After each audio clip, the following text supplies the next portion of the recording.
Alors bonjour tout le monde et bienvenue. J'espère que vous allez bien et que vous êtes en parfaite santé. Je vous propose aujourd'hui une leçon sur la comparaison. Donc la comparaison, comme on l'a déjà dit dans d'autres vidéos, ça fait partie de ce que l'on appelle les figures de style. On a déjà parlé des figures de style en général. Ensuite, on les a réparties en figures d'analogie, figures d'opposition et ainsi de suite. Alors, la comparaison fait partie de ce que l'on appelle les figures d'analogie. C'est une parmi les figures d'analogie, ainsi que la métaphore, la personnification, l'allégorie et ainsi de suite. Donc, dans la vidéo d'aujourd'hui, on va s'intéresser uniquement à l'étude de la comparaison. Alors, si on fait un rappel de la définition de la comparaison, alors qu'est-ce que ça veut dire une comparaison? Alors, on a dit concernant la définition, tout d'abord, qu'il s'agit d'un rapprochement entre deux éléments, à savoir le comparé et le comparant. Donc, on a dit il y a deux éléments très importants, à savoir le comparé et le comparant, à l'aide de quoi? À l'aide d'un outil de comparaison. D'accord? Donc la première chose, si on a une phrase et on veut savoir est-ce qu'il y a une comparaison ou non, donc on doit tout d'abord chercher ces trois éléments. On doit chercher le comparé, le comparant et on doit chercher l'outil de comparaison. D'accord? C'est très important parce que s'il n'y a pas d'outil de comparaison, c'est une personnification, c'est une métaphore plutôt. D'accord? On s'intéresse à un autre élément que l'on appelle le point commun. Le point commun entre le comparé et le comparant. Donc qu'est-ce que ça veut dire?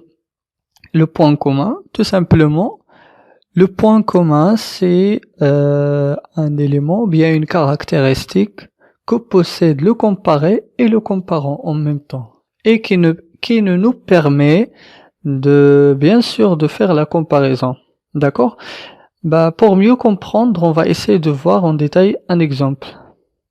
Nous avons ici un exemple. Jean est fort comme un lion. Jean est fort comme un lion. Donc dans cette phrase, nous avons Jean qui est le sujet et qui est fort. Et puisqu'il est fort, il est comme un lion. On l'a comparé à un lion. Donc dans cette phrase-là, nous avons Jean qui est le comparant parce que c'est lui que l'on a comparé. Dans cette phrase, Jean correspond au comparé. Comme c'est l'outil de comparaison.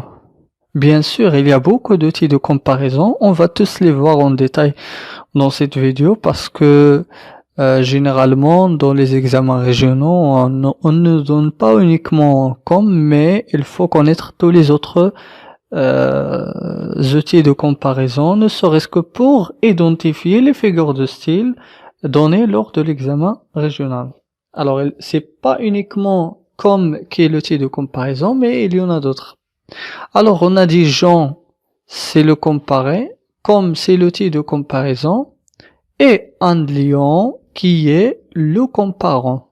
On a comparé Jean à un lion. Le point commun entre les deux, entre Jean et un lion, pourquoi on a comparé Jean à un lion? Parce qu'il est fort.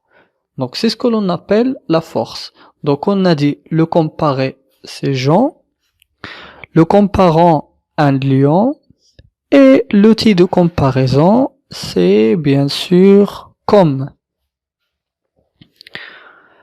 Alors maintenant, on va voir les outils de comparaison. Quels sont les outils de comparaison que l'on peut trouver dans une phrase où il y a la figure de style qui est la comparaison? Alors on a dit tout à l'heure le point commun entre les deux c'est la force. Voilà.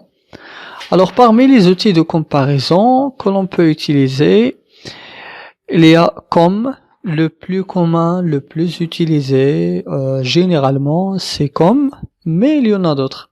Donc, nous avons tel que, ressembler à, semblable à. Faites attention, là, c'est un verbe à l'infinitif, mais qui peut être conjugué. Par exemple, Ahmed ressemble à son ami. Ressemble, il peut se conjuguer. D'accord? Semblable à, pareil à, les deux outils de comparaison ici peuvent être précédés du verbe être. Il est semblable à, il est pareil à, pareil peut être accordé. Par exemple, quand on dit elle est pareille avec deux L, E. D'accord? Parce que on doit accorder. C'est un adjectif. La même chose aussi pour identique. Elle peut être précédée du verbe être. Identique à, on dirait, ainsi que, du même que, de la même façon que, autant que, aussi que. Donc il y a beaucoup de types de comparaison comme nous les avons vus ici. Il faut au moins les lire plusieurs fois, comme ça, on va identifier les figures de style facilement.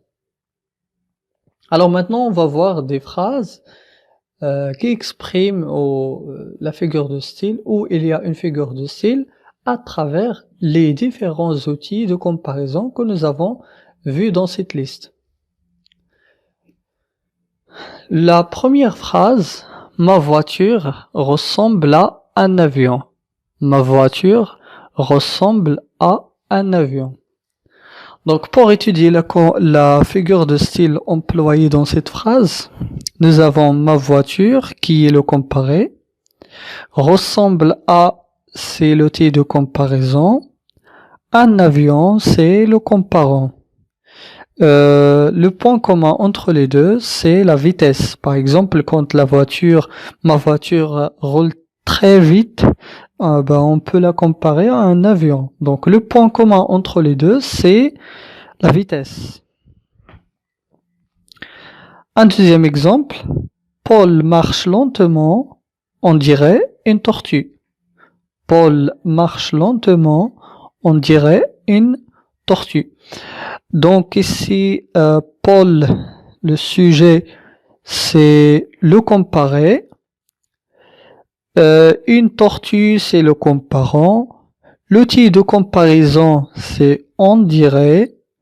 Le point commun entre les deux, c'est bien sûr le fait de marcher lentement. D'accord? Alors un autre exemple, cette maison est semblable à un palais. Cette maison est semblable à un palais. Donc nous avons le comparé dans cette phrase, c'est cette maison. Le comparant, c'est un palais. L'outil de comparaison, c'est semblable à. Bien sûr, le point commun entre les deux, c'est par exemple la grandeur. Quand j'ai une maison qui est très grande, voilà, on peut la comparer à un palais parce que normalement c'est le palais qui est trop grand, d'accord, ou qui appartient à quelqu'un qui est très riche, par exemple un roi, ou ainsi de suite.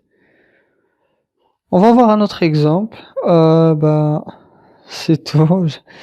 Donc c'est tout pour la vidéo d'aujourd'hui. Je vous remercie pour votre attention et je vous dis à très bientôt.